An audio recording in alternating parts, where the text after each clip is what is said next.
சிறகடிக்க ஆசை சரியில்ல. அடுத்து வர எபிசோட்ல நேத்து இருந்துட்டு ஸ்ருதி மேல அவ்ளோ கோவத்துல இருக்காங்க. ஸ்ருதிக்கே தெரியாம, ஆள் அடையாளமே தெரியாம அவங்களுடைய ரெஸ்டாரண்ட்டுக்கு வராங்க.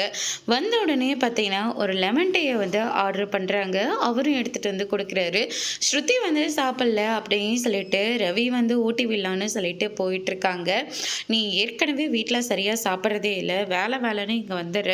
நீ ஒழுங்கா சாப்பிடு" அப்படின்னு சொல்லிட்டு நம்ம ரவிய வந்து ஊட்டி விட்டுட்டு இருக்காங்க. இதெல்லாம் பார்த்துட்டு இருக்கிற நீத்துக்கு பயங்கர கோவம் வருது. ஏதாச்சும் ஒண்ணு பண்ணியே ஆகணும் அப்படின்னு சொல்லிட்டு கையில இருக்கிற டீயை எடுத்து அவங்க முகத்திலே ஊத்தி விட்டுறாங்க.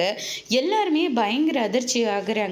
உனக்கு எவ்வளவு தைரியம் இருந்திருந்தா அம், என்னோட ரவிய என்கிட்ட விடாம நீ மட்டும் வச்சு அழகு பார்த்துட்டு இருப்ப அப்படின்னு சொல்லிட்டு ரொம்பவே கோவப்படுறாங்க. அதுக்கு அடுத்துதான் ரவி இருந்துட்டு, நீத்து என்ன இதெல்லாம் அப்படின்ற மாதிரி சொல்லிக்கிட்டு இருக்காங்க. பின் என்ன ரவி, நான் உன்னை எந்த அளவுக்கு விரும்புறேன்னு உனக்கும் தெரியும். இவதோ நின்றுட்டு இருக்காள் ஸ்ருதி, இவளுக்கும் நல்லாவே தெரியும். ஆனால் இங்கே வந்து என்னை எவ்வளோ தூரம் அவமானப்படுத்த முடியுமோ அவ்வளோ தூரம் அந்த முத்துவும் மீனாவும் அவமானப்படுத்திட்டாங்க.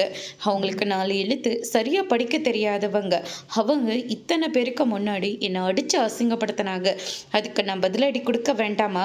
அதனால தான் இப்படி பண்ணேன் அப்படின்னு சொல்லிட்டு ஸ்ருதி அங்கேருந்து கிளம்பி ரொம்பவே கோவப்பட்டுட்டு இருக்காங்க. என்னோட ஹஸ்பண்டை நீ மயக்கம் நினச்சிட்டு இருக்க, ஆனால் உனக்கு என் ஹஸ்பண்டை நான் கொடுத்துட்டு நான் நின்றுட்டு இருக்கணுமா அப்படின்னு சொல்லிட்டு ஓங்கி கன்னத்திலே பல்லாரம் ஒன்று விடுறாங்க. அதோடு இன்னைக்கான பிரம முடிச்சிருக்காங்க.